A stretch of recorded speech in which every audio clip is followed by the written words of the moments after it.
Bienvenidos a Mundos Construidos, un podcast sobre los espacios que nos revelan lo invisible. Desde lo construido hasta lo imaginado, exploramos territorios, ciudades y edificios, reales e imposibles, porque hay lugares con historia y hay historias que solo nacen en ciertos lugares. Hola, ¿cómo están todos? Bienvenidos al episodio número 12 de Mundos Construidos, su nuevo podcast favorito. ¿Cómo están todos? Mi nombre es Daniel Castillo. Gracias y bienvenidos a los nuevos suscriptores de la comunidad. Gracias por seguir enriqueciendo con sus mensajes, con sus likes, con compartir el contenido. Muchas gracias, se los agradezco mucho. Esto me ayuda a seguir creando y a seguirles trayendo muchas historias de ciertos lugares que valen la pena mucho escuchar, creo yo. Entonces, como les decía, ya llegamos al episodio número 12 y el día de hoy les traigo pues una peliculita. ¿Qué les parece? Y que también tiene una historia bastante buena, ¿no?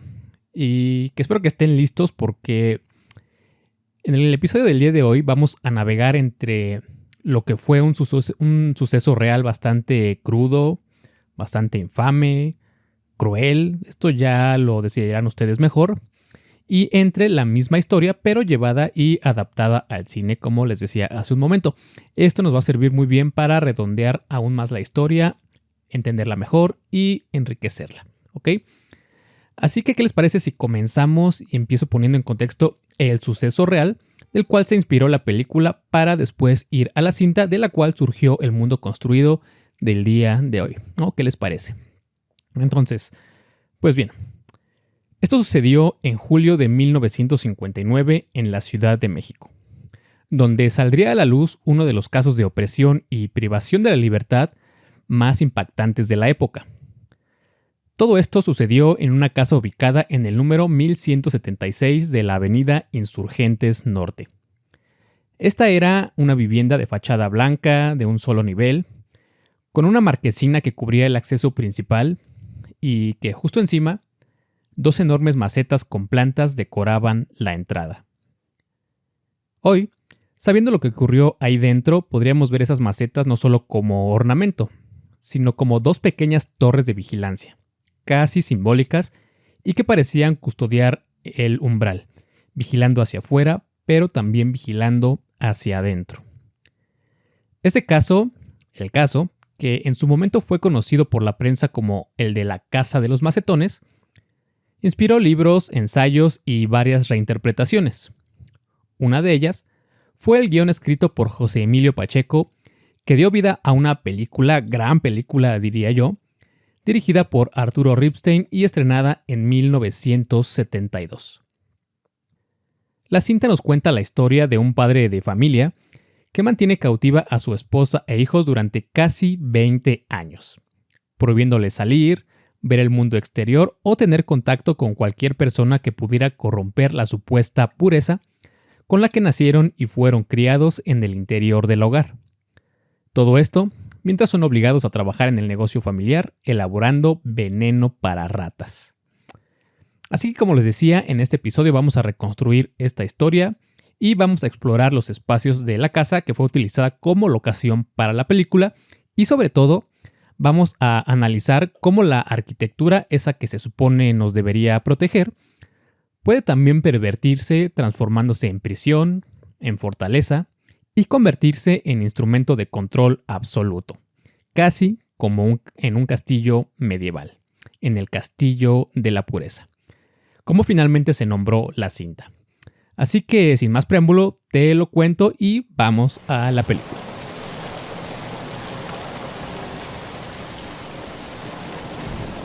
Por las ratas he conocido a los hombres. Esta es una de las frases que Gabriel Lima, el padre de familia, pronuncia con solemnidad durante una noche mientras discute con su esposa Beatriz. Esto debido a que han bajado las ventas de su producto. Esta es una frase que no solo habla de plagas o roedores. Para él es una metáfora del mundo. Un mundo del que ha decidido excluir por completo a su familia, ya que en su visión las ratas encarnan lo peor del ser humano moderno, ya que es invasivo, corrupto e inmoral. Esto pues ya nos deja ver desde el inicio cómo es el pensamiento de Gabriel, un hombre que ha transformado su casa en una prisión fortaleza, en un castillo. supuestamente para proteger a su familia de la inmoralidad del mundo exterior. Entonces, esta locación que se utilizó para desarrollar la historia está ubicada en la calle de Donceles número 99 en el centro histórico del Distrito Federal, ahora Ciudad de México, y que es una construcción que en otros tiempos funcionó como un colegio. Este inmueble de arquitectura colonial, con una fachada en donde se observan columnas dobles de piedra y un gran portón de madera, se organiza y distribuye al interior en una planta cuadrada en 2 niveles, con un patio central en forma de claustro que funciona como el corazón de todo el espacio, donde 3 de sus 4 lados están rodeados por columnas redondas que enmarcan los pasillos porticados y a cubierto, mismos que sirven como espacios de transición entre las habitaciones de la planta baja con el patio al aire libre. Este inmueble fue adaptado para que contara con todas las áreas tradicionales de una casa, como lo son la cocina, el comedor, la sala, las recámaras, baños. Incluso la familia Lima cuenta con un viejo auto Ford modelo 39 que no se usa ya que se encuentra estacionado permanentemente a mano derecha cruzando el zaguán de acceso y debajo de uno de los pasillos porticados, cerca de una pequeña fuente de agua adornada con una rana de piedra al centro. Aquí lo curioso es que en ninguno de esos espacios se respira libertad, ya que todos esconden detalles sutiles y otros no tanto, que moldean y controlan las actividades que se realizan dentro de la casa. Siempre, siempre dentro. Así, la primera escena de la película nos deja construir una imagen general de la casa. Sin embargo, hay algo que llama la atención. Y esto no solo en cuanto a la arquitectura, sino en toda la atmósfera que se percibe. Ya que en ese bonito patio central cuadrado de baldosas rojas, casi nunca para de llover. Por lo que pareciera que la lluvia y el agua son el único elemento, el único testigo de lo que sucede al interior. Y es lo único que tiene permitido entrar a la casa, misma que en sus paredes y su estructura se ha ido deteriorando con el tiempo. Esto lo vemos claramente en los puntales que sostienen los arcos y las losas por toda la casa, misma que parece estarse carcomiendo por la eflorescencia sobre los muros, transformando el lugar en un espacio húmedo, triste y apagado, casi gris. Entonces, al cruzar el zaguán de acceso y rodear el patio bajo el pórtico para evitar mojarse, se alcanza a ver justo al fondo una habitación con techos altos, donde se encuentra instalado lo que parecía ser una especie de laboratorio y que es un espacio dedicado exclusivamente al trabajo. Esta habitación, una vez que entramos, nos damos cuenta que en realidad tiene la apariencia de una vieja botica, misma que está llena de anaqueles, frascos, morteros, básculas y largas mesas de trabajo. Mesas donde Gabriel y sus 3 hijos fabrican de forma artesanal en ese su taller el producto con el que comerciándolo se sostiene la familia, el raticida veloz Vulcano 214, que es elaborado y envasado por las industrias Gabriel Lima. Gabriel es un hombre de unos 50 años, ingeniero químico de profesión, que está casado con Beatriz, su esposa, una mujer más joven que él, con quien ha tenido 3 hijos. El mayor, su primogénito, quien está a punto de alcanzar la mayoría de edad, se llama Porvenir. Le sigue su hija mayor, en plena adolescencia, de nombre Utopía, y la menor, aún en la infancia, que se llama Voluntad. Si observamos los nombres, no son mera casualidad o un mero recurso en el guión, sino que son declaraciones que nos dejan ver cada vez más a fondo el pensamiento e ideología de Gabriel. Ya que Porvenir, Utopía y Voluntad son palabras que parece han sido elegidas no solo para identificar a sus hijos individualmente, no, sino que se proyecta en ellos su ideal, su destino, como si el padre intentara asignarles lo que deben representar para él. Así, en este universo cerrado, en este mundo que ha construido Gabriel Lima, sus hijos no son solo personas, son ideas. Ideas que surgen evidentemente desde su mente controladora y desde donde nace también su instinto opresor, mismo que es potenciado por todos los sistemas de control instalados en cada espacio del hogar. Esto que les acabo de contar no solo pertenece a la ficción de la película, ¿ok? Ya que el caso verdadero desdibuja bastante este límite. Pero, ¿por qué lo digo? Mira, para empezar, el nombre real del padre de familia era Rafael Pérez Hernández. Sí era químico de profesión y sí se dedicaba a hacer raticidas. Por su parte, la esposa de Rafael se llamaba Sonia María Rosa Noé, quien se describe en algunas noticias como una mujer hermosa, de ojos azules y ascendencia vasca, y con quien, en comparación a la película, no tuvieron 3 hijos, sino que tuvieron 6, y quienes fueron nombrados de la siguiente manera. La mayor, y la que en última instancia enviaría un mensaje de auxilio a la policía para que fueran a rescatarla a ella y a su familia, fue llamada Indómita, y que tenía 17 años al momento de su liberación.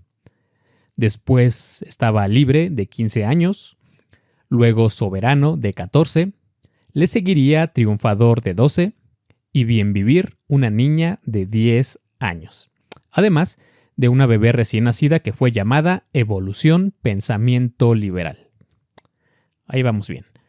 Entonces, aunque los nombres, edades y hasta el número de hijos cambian en el guión para el filme, la historia se refuerza y se potencia a cada minuto. Esto mientras vamos descubriendo todos los rincones de la casa.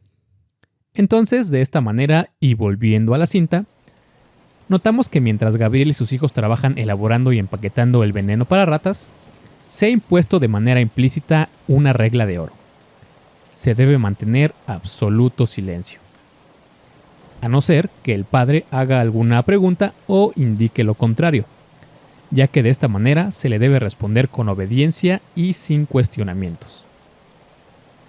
Así que mientras vemos la rutina diaria en la que están envueltos estos 4 integrantes, observamos que por un momento, cuando Voluntad, la hija más pequeña, termina su actividad de colocarle sellos a los paquetes para identificar el veneno, pues decide distraerse y comenzar a jugar inocentemente dentro del área de trabajo, por lo que sin quererlo, tira al piso que está cubierto con virota una de las jaulas trampa con una rata viva en su interior. Una de tantas que se tiene por todo el lugar y que son utilizadas para probar la efectividad de su producto.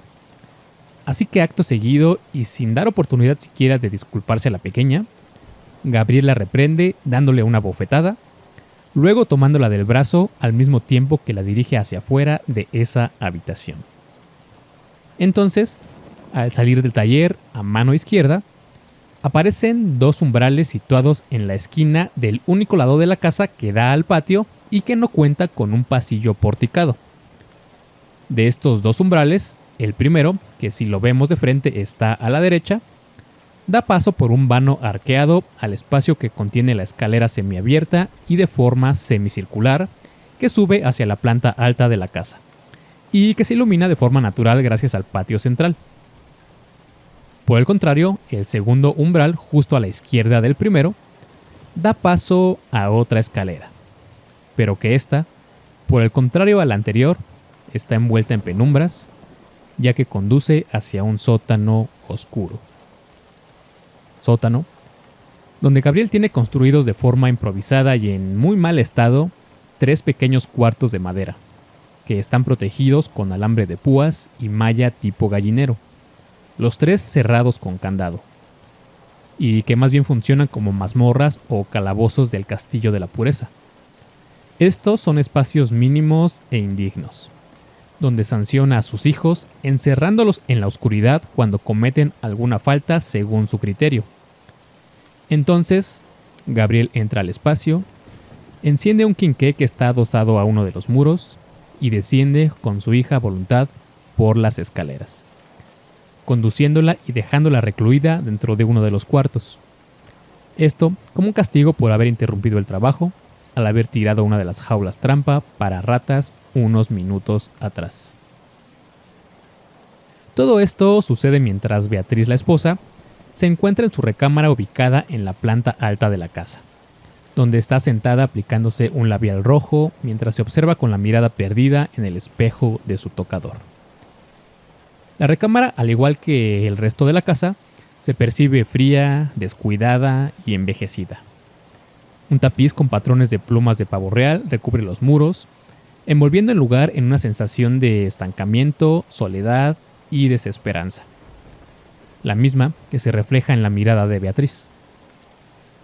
Unos momentos después, ella sale de su recámara y se sienta en una silla que está colocada en el pasillo que conecta las habitaciones de la planta alta.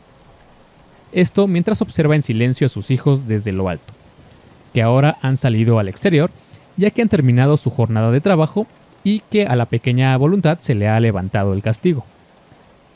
Así, los tres hermanos, ahora reunidos en el patio donde no ha dejado de llover, se regocijan un momento mientras se mojan bajo la lluvia, ya que este es uno de los únicos alicientes que viene desde fuera y que se pueden permitir disfrutar sin alguna consecuencia. Al día siguiente, cuando Gabriel sale de la casa para vender su producto en los negocios de los alrededores, algo cambia en el hogar, algo cambia en el interior, ya que aunque sigue siendo el mismo físicamente con su deterioro y su frialdad, parece transformarse por completo, al menos por unas horas. Ya que Beatriz y sus tres hijos dedican este tiempo mientras Gabriel ha salido, mientras Gabriel no está, para jugar en el patio y pasar un rato divertido en familia, lo que cambia totalmente la percepción del espacio, ya que incluso, por fin ha dejado de llover. Por lo que al parecer la nube gris que se posa la mayor parte del tiempo sobre la casa de la familia Lima está ligada a la presencia de Gabriel. Así que por primera vez, el ruido de las gotas de lluvia que se impactaban sobre las baldosas rojas cesan. Y ahora lo único que se escucha son las risas de todos, donde por primera vez la casa y sus habitantes respiran. Pero esta pasajera tranquilidad no dura mucho. Con el regreso de Gabriel, la lluvia vuelve a caer sin tregua, como si la casa respondiera a su presencia. El ambiente se vuelve gris de nuevo y cargado no solo de agua, sino de tensión. Así transcurren los días, entre la rutina del silencio mientras se trabaja, del silencio mientras se sirve la cena. Lo único que se escucha es la lluvia, el golpeteo de los instrumentos de trabajo y el sonido metálico de las cucharas al chocar con los platos mientras comen arroz y verduras sin cortar. Sí, Gabriel tiene todo bajo control, ya que por ejemplo en la planta baja, en la habitación que originalmente debió ser la sala de estar, ha acondicionado un aula escolar completa. Hay pupitres alineados para sus tres hijos, mapas del mundo y esquemas anatómicos colgados en los muros enmohecidos, además de un pequeño pizarrón, libreros repletos de libros en las esquinas y hasta algunos aparatos viejos de ejercicio. Esto último para simular una clase de educación física. Al frente, un pequeño podio de madera que está ligeramente elevado del nivel del piso, desde donde Gabriel imparte sus lecciones con autoridad y desde donde toma su papel de profesor y de dictador a la vez. Pero estas clases no son comunes. No se trata de matemáticas o historia, sino de sembrar en sus hijos su visión cerrada del mundo. En una de sus lecciones más reveladoras, les hace recitar algunas máximas con solemnidad, que dicen así. El hombre de recia voluntad moldea el mundo a su gusto. Goethe, repiten sus hijos. Luego, para guiar a los hombres es necesario volver la espalda a la humanidad. Ellis. Y finalmente, todos los hombres son hombres comunes. Los extraordinarios son los que están seguros de serlo. Chesterton. Los tres hijos repiten las frases al unísono, como si fuera una especie de rezo de iglesia. Este adoctrinamiento meticuloso y ritualizado le ha servido a Gabriel para construir una realidad paralela. Una donde la obediencia, la pureza y el aislamiento no son elecciones, por supuesto que no, sino que son verdades absolutas. Entonces, de esta manera, y como sucedió antes con la pequeña voluntad, ahora es Porvenir quien recibe el castigo, ya que mostró aburrimiento durante la clase, lo que, claro, es una falta imperdonable. Entonces Gabriel lo abofetea, y sin pensarlo demasiado lo toma del cabello y lo lleva hacia afuera. Cruzan el patio aunque está lloviendo, Y justo al otro lado del salón de clases se encuentran ambos umbrales, el que sube a la planta alta y el que baja al sótano. Se repite el castigo. Lo encierra en una de las mazmorras del castillo, donde permanecerá varias horas hasta que su padre decida que es momento de liberarlo. Esto lamentablemente también se ha vuelto parte de la rutina cotidiana. Entonces, a estas alturas de la historia, ya entendemos mejor quién es Gabriel Lima. Es un padre de familia severo, solemne, controlador, inquisitivo y profundamente paranoico. Esto último lo demuestra en todo momento, ya que revisa sus llaves compulsivamente al salir, sospecha que alguien ha tocado sus pertenencias en la recámara y por las noches, cuando todo se ha silenciado, su mente no descansa, ya que sus sueños se convierten en pesadillas. A pesar de todo esto, su control ha sido bastante eficaz, ya que tras tantos años de encierro, ha logrado uno de sus objetivos: mantener fuera los peligros y amenazas del mundo exterior. Ha demolido cualquier estímulo que no esté bajo su supervisión. Sí, su carácter rígido, hasta este punto de la historia, vaya que le ha rendido frutos. Lo que nadie se imaginaba es que Gabriel tenía más de una personalidad. O quizás sí se lo imaginaban, ya que este tipo de personajes casi siempre esconden algo. Ya que, por ejemplo, cuando sale de su casa para vender su producto en los diferentes negocios de la zona del centro histórico de la Ciudad de México, mismos que, por cierto, si miras la película podrás ver que los escaparates y vitrinas de los negocios se ven exactamente igual hoy como hace 50 años que cuando se grabó la película, lo cual me pareció curioso, ¿ok? Solamente como comentario. Pero bueno, como te decía, cuando Gabriel sale a vender su producto, se muestra amigable, amable, hasta elegante. Incluso las personas con las que se relaciona lo tratan con mucho respeto, ya que perciben que es un hombre trabajador y honesto. Pero esta solo es una de sus caras, ya que en un siguiente momento lo vemos comer tacos de carnitas en un puesto de los miles que hay por toda la ciudad. Esto cuando su familia y él, dentro de su casa, tienen prohibido comer carne. Inclusive, podemos ver cómo desata sus más bajos instintos. Esto al proponerle a una joven de uno de los negocios que visita que tenga relaciones sexuales con él, incluso ofreciéndole dinero para obtenerlo.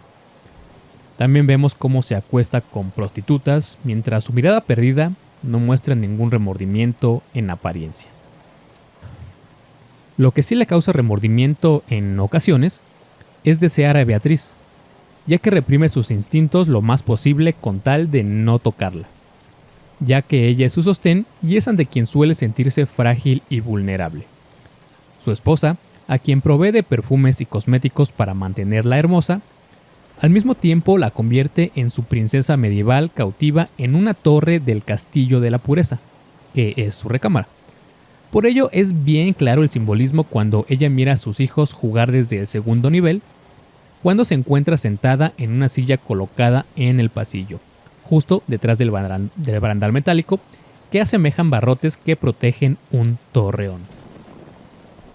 Lo curioso es que, aunque Gabriel tiene colocada a Beatriz sobre un altar fantástico, al mismo tiempo la culpa de todos los males que aquejan a la familia.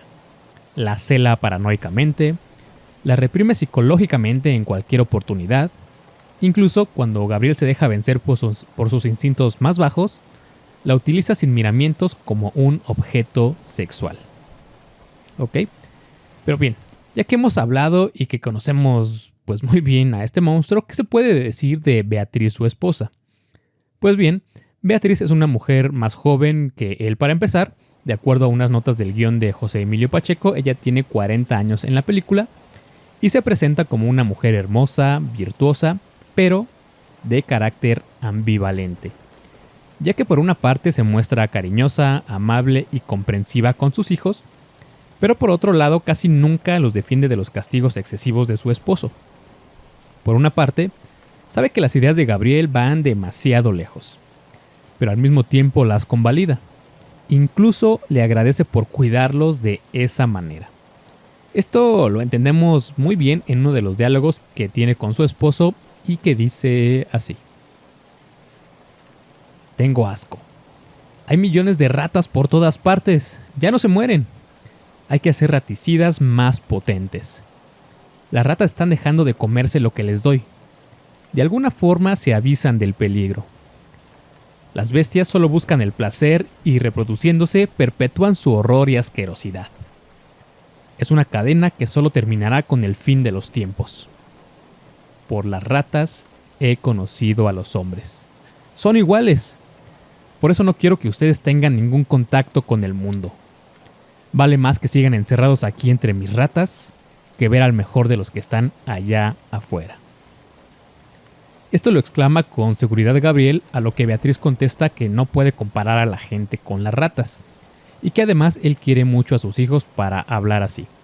A lo que Gabriel responde: sí, es que ellos son distintos. Entonces Beatriz le responde con naturalidad: ¿cómo no van a hacerlo, si nunca han salido de esta casa? ¿Te das cuenta? Tenemos 18 años sin salir de aquí. 18 años en los que no hemos visto jamás la calle. A lo que Gabriel responde que cómo se atreve a quejarse, encendiendo su coraje. Por lo que para calmarlo, Beatriz le contesta lo siguiente: al contrario, he sido siempre muy feliz contigo. No hay nada mejor que vivir con un hombre como tú. No necesito ninguna otra cosa. Estos 18 años han sido maravillosos. Ustedes son toda mi vida. No me hace falta salir. Entonces, por un lado, Beatriz protege a sus hijos y se protege de Gabriel siendo condescendiente. Pero por el otro, hay algo en su mirada perdida que no queda del todo claro. ¿En realidad está haciendo esto? ¿O es que ha aceptado su destino y las ideas de Gabriel como verdaderas? Quizá Beatriz ya no quiere salir nunca más de la casa, por lo que convalida las ideas de su esposo con fidelidad y hasta con amor. Entonces, al momento de que Rafael Pérez fue apresado en julio de 1959, sería evidente que había algo en él, que había algo en su naturaleza que no andaba bien. Incluso en algunas notas de la prensa, cuando se descubrió el caso, le llamaron el científico loco o el loco secuestrador. También se le diagnosticaría, o más bien se le asignaría rápidamente, la condición de su personalidad como celotípica y paranoide, como se los acabo de comentar. Así, Rafael, quien había perdido un brazo en algún punto de su vida a causa de un accidente de tren, sería descrito en una nota del periódico El Universal al siguiente día de su detención de la siguiente manera, que dice así: un hombre, al parecer neurótico, bajo constantes amenazas de muerte, de malos tratos, de abstinencia de cultura y comida, tuvo a su esposa e hijos durante 15 años, encerrados en una casona de la villa, sin permitirles la convivencia humana y sin dar una explicación satisfactoria de su proceder a la policía, que le ha capturado y rescatado a sus víctimas. Termino la cita. Estos comportamientos llevados a la película se acentúan y plasman de forma muy convincente en el personaje de Gabriel, ya que por momentos vemos cómo se muerde las uñas, cómo se pincha el dedo índice de sus manos para chupar su propia sangre, cómo sobre su cinturón carga a todas partes su llavero como si fuera el celador, el vigilante y el único que tiene el poder de abrir o cerrar todas las puertas y candados del castillo. Inclusive parece que él, en su ideología, ha adquirido conciencia de lo que fue, es y de lo que será el mundo exterior, ya que en una noche dentro de la habitación acondicionada como salón de clases, y que ahora se ilumina solemnemente mediante una lámpara con una tela de color morado, y que hace que este espacio se perciba como un salón donde se llevan a cabo rituales solemnes, Gabriel les hace una serie de preguntas a sus hijos. Esto mientras Beatriz, Porvenir, Utopía y Voluntad permanecen sentados y con la cabeza agachada sin poder mirarlo de frente, donde él demuestra una faceta casi mística. Algunas de las preguntas hacia Utopía en ese momento consisten, por ejemplo, en que ella le dé el dato de cuántos niños mueren de hambre anualmente en el mundo, a lo que ella contesta que 3,5 millones. Otra de las preguntas es que le diga cuántos habitantes habrá en el mundo para el año 2000, a lo que ella contesta sin dudar que 7.000 millones. Por supuesto, todos estos datos y pronósticos han sido enseñados por él. Inclusive alega lo siguiente, que dice así: mientras más gente haya, habrá más crímenes y más vicio. Es natural. La gente no sabe convivir. Todo está mal y se va a poner peor. Termino la cita. Entonces, un momento después, Beatriz enciende las luces de la habitación desde un apagador antiguo sobre el muro, de esos que aún tienen la instalación eléctrica expuesta debido a su antigüedad. Así, al iluminarse el espacio y mientras ella se sienta en una silla entre los niños y su esposo, comienza a leer en voz alta lo siguiente, que dice así: Nacimiento del gran Celtia. Bajo sombras nefastas, nacido el rey será en el mundo por todos muy temido. Su sangre muy antigua en él renacerá, y su siglo de bronce en oro cambiará. Las puertas de bronce por la fuerza abrirá, el tiempo de la guerra el rey demolerá. Ciudadelas y fuertes ya no utilizará. El mundo con su guía la paz encontrará. La gran ciudad será como un desierto, y quienes la poblaban ya todos habrán muerto. Sus calles destruidas por saqueo y violación, sus templos en ruinas por la profanación. Termino la cita. Entonces Gabriel ahora toma el papel prácticamente de un visionario, ya que está totalmente de acuerdo con las cuartetas de Nostradamus, que es lo que Beatriz lee, y que es de los pocos momentos que el padre de familia parece disfrutar. Esto mientras interpreta y les explica a sus hijos el significado de estas profecías, donde muy probablemente él se siente el gran Celtia. Esta referencia, pues de hecho refuerza la atmósfera de encierro que prevalece en la casa y de la fatalidad que considera que se sigue extendiendo afuera.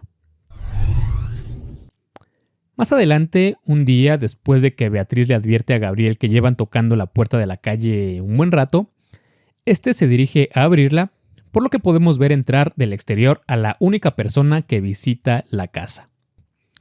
Se trata de un inspector que ratifica los permisos para elaborar el raticida Vulcano 214.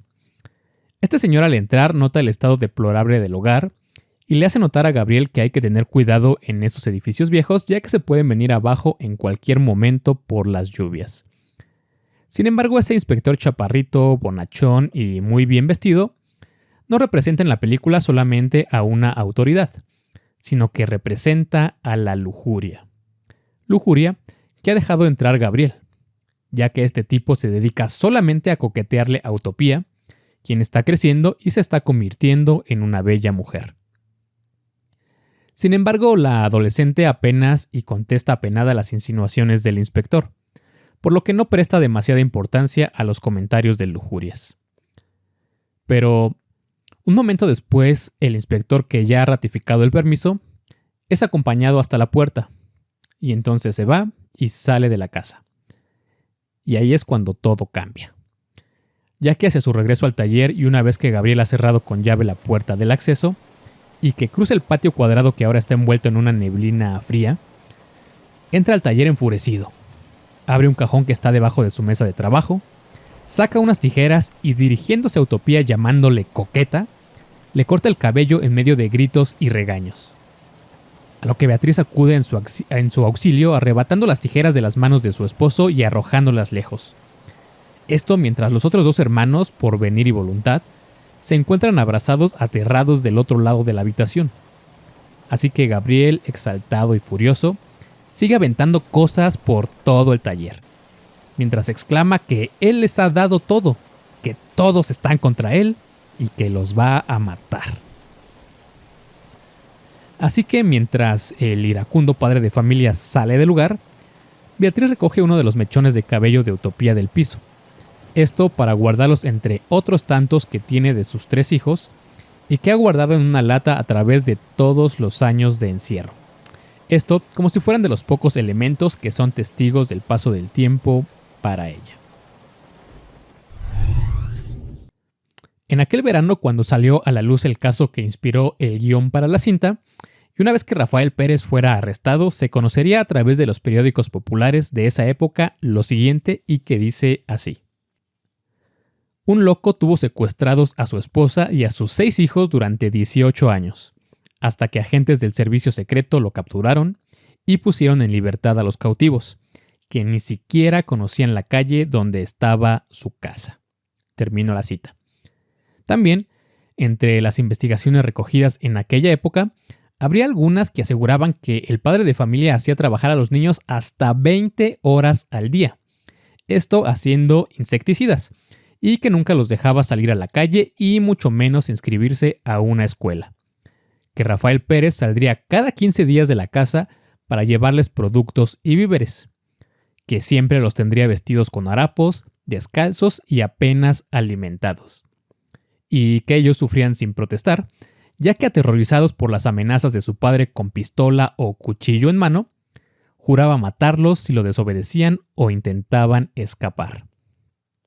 Inclusive, se decía que había noches en las que tomaba su pistola y se dedicaba a discutir a la nada, con personas inexistentes, y que cuando su crisis de locura llegaba a los límites, levantaba de sus camas y a golpes a su familia para que fueran a ver la luna, ya que ella era su amiga.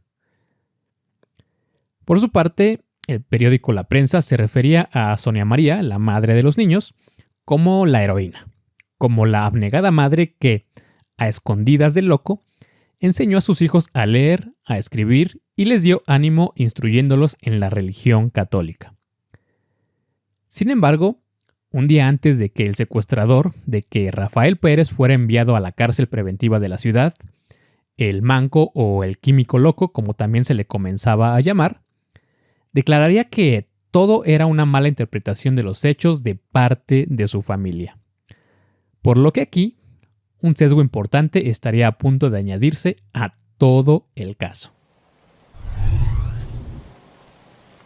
Volviendo a la película.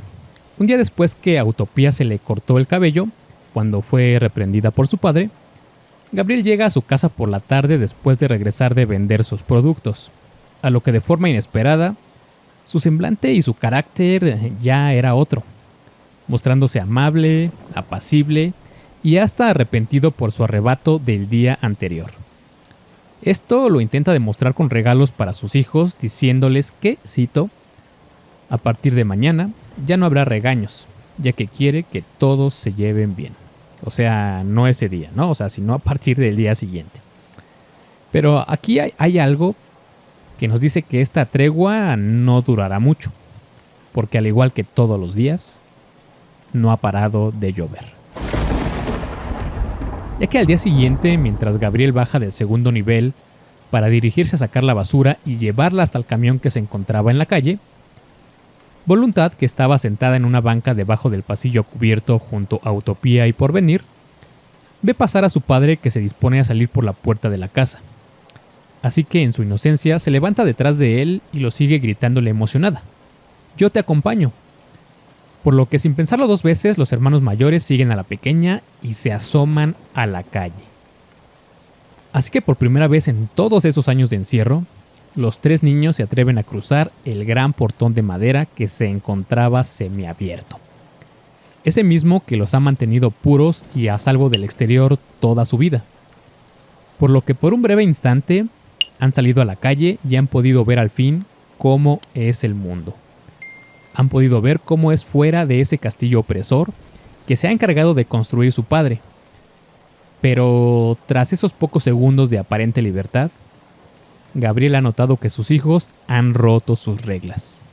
Han salido y por ende se han corrompido.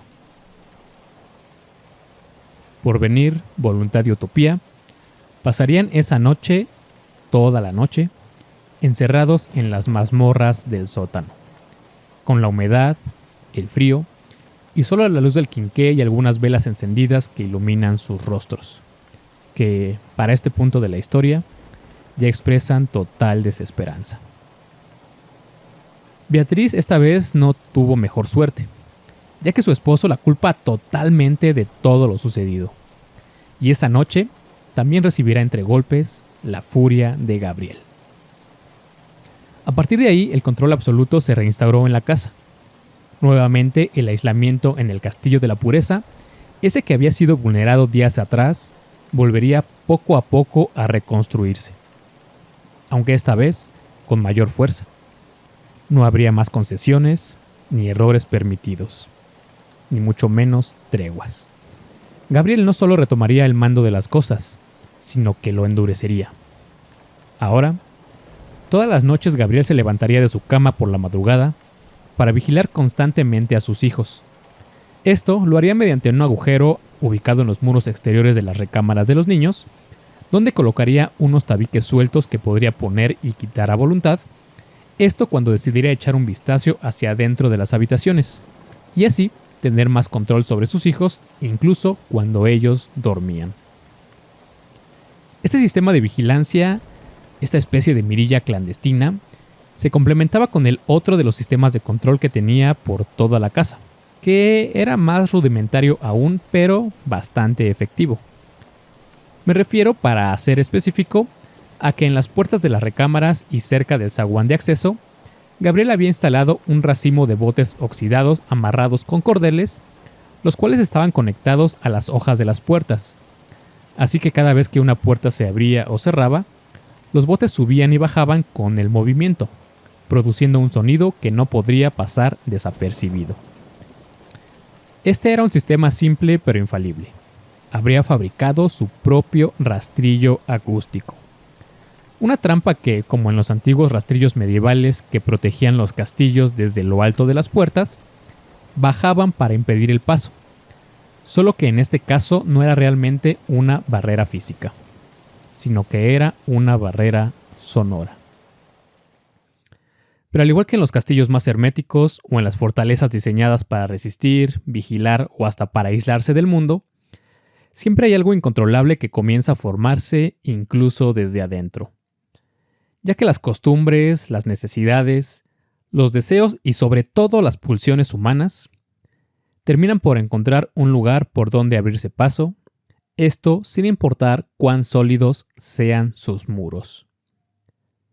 Fue entonces cuando Gabriel, en uno de sus rondines nocturnos, al vigilar por la mirilla clandestina la recámara de Porvenir, que es la que se encontraba más próxima a la suya, se da cuenta que su hijo mayor no está dentro de su habitación, lo cual es bastante extraño y le empieza a causar una molestia evidente.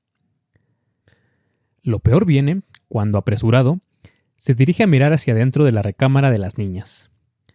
Así que al quitar los tabiques que cubren el agujero mirilla sobre el muro exterior y al apuntar con la luz de su linterna hacia adentro, nota aún con más preocupación que la joven Utopía no está. Sin pensarlo, entra a la habitación y enciende la luz, solo para confirmar que la pequeña voluntad duerme sola en la cama que debería estar compartida por sus dos hijas.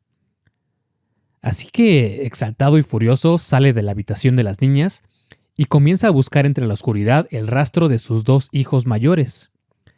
Pero, ¿dónde podrían estar? ¿Habrán huido? ¿Cómo habrán hecho para burlar los sistemas de control de la casa?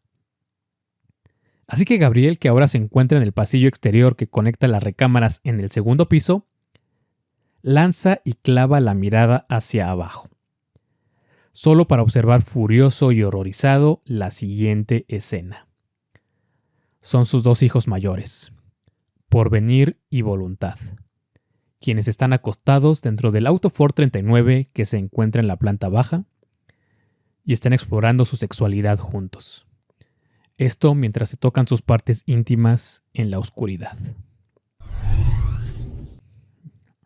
Ahora todo empieza a cobrar sentido, ya que en varias ocasiones estas pulsiones se habían hecho presentes. Una de ellas ocurrió cuando Utopía se encontraba duchándose en el baño del segundo piso, donde al no obtener respuesta de su hermana Voluntad, a quien había llamado para que le llevara una toalla, fue Porvenir quien escuchó el llamado, que con amabilidad e inocencia entró al baño para entregársela. Utopía, que se encontraba en cuclillas dentro de la bañera, cubriendo su desnudez con sus brazos, quedó inmóvil mientras su hermano dejaba la toalla en una silla, al mismo tiempo que él la observaba sin pudor o vergüenza. Momento que solo el vitral con forma de pavo real sobre el muro del baño sería el único testigo de aquel encuentro circunstancial. Por otro lado, otro de los acercamientos se daban durante los juegos familiares que tenían lugar en el patio mientras Gabriel estaba afuera, ya que al jugar Porvenir y Utopía se acercaban demasiado, se jaloneaban, se abrazaban y se tocaban con una frecuencia que comenzaba a llamar la atención. Beatriz, aunque lo había notado, se limitaba a separarlos oportunamente, intentando evitar que creciera esta tensión latente, esta carga erótica que ya venía creciendo entre sus dos hijos mayores. Pero lo sucedido aquella noche en que curiosamente había dejado de llover, lo cambiaría todo. Cualquier juego, cualquier roce o cualquier insinuación previa había sido totalmente rebasada. Entonces Gabriel, al descubrir lo ocurrido y sin pensarlo, sacó violentamente del auto a Porvenir y Utopía, golpeándolos y pateándolos sin piedad mientras ambos yacían en el piso del patio. Esta vez el castigo no sería como los anteriores. Esta vez sería una explosión de furia. Así que una vez que Beatriz llegó a la escena para contener la ira de su esposo, Gabriel los arrastraría hacia las mazmorras para dejarlos encerrados y para notar finalmente entre la oscuridad que sus manos estaban llenas de sangre de sus hijos.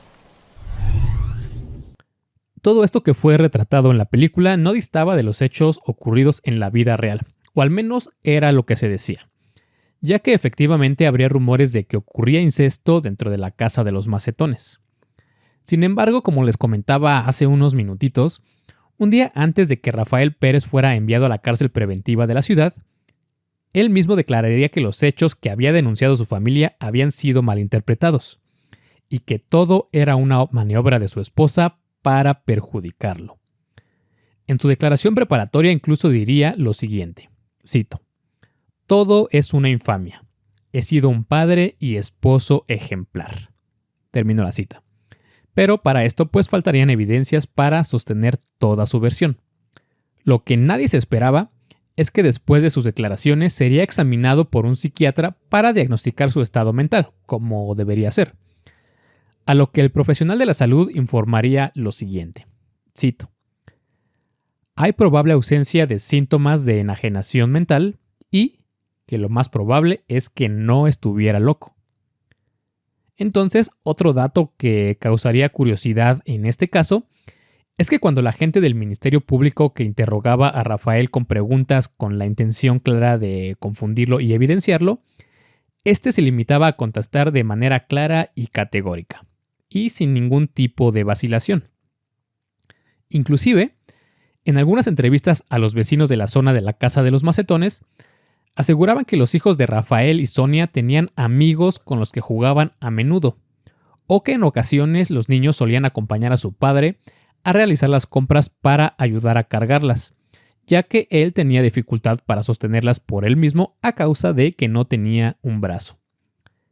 Esto iba acompañado de que en algunas otras fuentes decían que el manco no era un sociópata ni mucho menos tenía encerrada a su familia, ya que los sistemas de control que se habían encontrado instalados en el inmueble, como son espejos y mirillas, eran en sí para poder tener control sobre la casa, pero que se habían colocado a causa de su discapacidad, ya que era incapaz de defender a su familia cabalmente ante un robo en la propiedad, por lo que esos sistemas le ayudarían a anticiparse ante cualquier tipo de eventualidad. Volviendo a la cinta. Desde aquella incestuosa noche, Gabriel solo tendría una relación cercana con su hija Voluntad, la única que a su entender seguiría pura. Incluso le mostraría orgulloso a la pequeña un plano con el diseño de una trampa para ratas que él llamaría El Castillo, que era de diseño alemán, pero que él iba a perfeccionar para comercializarlo en un futuro. Fuera de eso, Gabriel sería inflexible y aún más severo con toda su familia. Para empezar, constantemente le echaría la culpa a Beatriz de lo sucedido aquella noche. A Porvenir ya no le dirigiría la palabra, y menos desde que un día durante el trabajo en el taller, él se pusiera a la defensiva ante Gabriel, incluso logrando regresarle una bofetada. Pero la que saldría más afectada de todo sería su hija mayor. quien ahora tendría que comer alejada de la mesa donde compartían los alimentos sus hermanos y sus padres, y quien debería permanecer encerrada en su cuarto siempre que Gabriel saliera de la casa. Porque la utopía, su hija y su ideal se habían desvanecido para siempre. Entonces, un día, justo cuando parecía que todo estaba en relativo orden, cuando parecía que el castillo de la pureza se levantaba de nuevo entre sus cimientos afectados, Utopía, desde la reclusión en su habitación, levantaba algunas piezas del viejo suelo de madera de su recámara, donde el espacio que se forma entre el piso y la estructura de esas viejas casas coloniales tendría escondidos algunos juguetes y tesoros personales. Pero lo más importante es que entre ellos había guardado a escondidas algunos bolígrafos y pedazos de hojas de papel de estraza, en donde escribiría minuciosamente el siguiente mensaje. Por favor, ayúdenos. Mi papá nos tiene encerrados a todos desde que nacimos. Y ahora nos quiere matar. Vivimos en Donceles 99. Vengan pronto. Utopía, Lima. Termino la cita. Por lo que una noche, sin que nadie lo esperara, en medio de uno de los sermones disfrazados de clases que impartía Gabriel a sus hijos, Utopía pediría permiso para ir rápidamente al sanitario. Su padre le diría que no, que ella podría ir a sus horas. Pero la joven insistió, ya que se trataba de otra cosa. Por lo que a Gabriel pues no le quedó más opción que dejarla ir. Entonces, lo que parecía un detalle menor, ir al sanitario, era realmente parte del plan elaborado por Utopía días antes. Plan donde aparentaría subir al sanitario en el segundo nivel, dejando la luz encendida, para después apresurarse a cruzar el pasillo que conecta todas las habitaciones, y entonces llegar hasta el fondo de la casa, donde había una escalera más. Una que nunca se había mostrado porque no debía usarse. Escalera que conducía hacia la azotea. Así que una vez que Utopía llegó a lo más alto de la casa, correría hasta el extremo opuesto para llegar rápidamente al pie del alto pretil que forma parte de la fachada y que le impedía la vista hacia la calle. Así que sacando el mensaje que ocultaba debajo de su vestido, lo lanzaría hacia afuera con urgencia, con la esperanza que alguien, cualquier persona, lo encontrara, lo leyera y fuera a su rescate. Pero desafortunadamente el pedazo de papel solo caería a un charco sobre la banqueta y sería pisoteado por los peatones que seguirían su camino sin prestar la más mínima atención. Pero un día, el porvenir tendría la voluntad de mostrarles la utopía de la libertad a los niños y a Beatriz. Ya que, de forma afortunada, durante una de las visitas de Gabriel a los negocios de los alrededores para vender su producto, un inspector y un oficial de policía se le acercarían en medio de la tormenta. Esto para pedirle su licencia que le autoriza a vender el raticida Vulcano 214, ya que al parecer contiene una sustancia que está prohibido utilizar. Entonces el inspector decide acompañarlo hasta su casa para que le muestre la licencia, misma que Gabriel entra a buscar desesperado a una de las habitaciones de la planta baja, pero que, como podrán imaginar, nunca ha contado con ella. Sin embargo, de forma inesperada, Beatriz, al ver que su esposo ha llegado a casa en compañía de la policía, decide adelantarse a los hechos pensando que ellos están ahí debido al mensaje de Utopía, misma quien le había contado sobre la nota que lanzó hacia la calle un día antes acusando a su papá.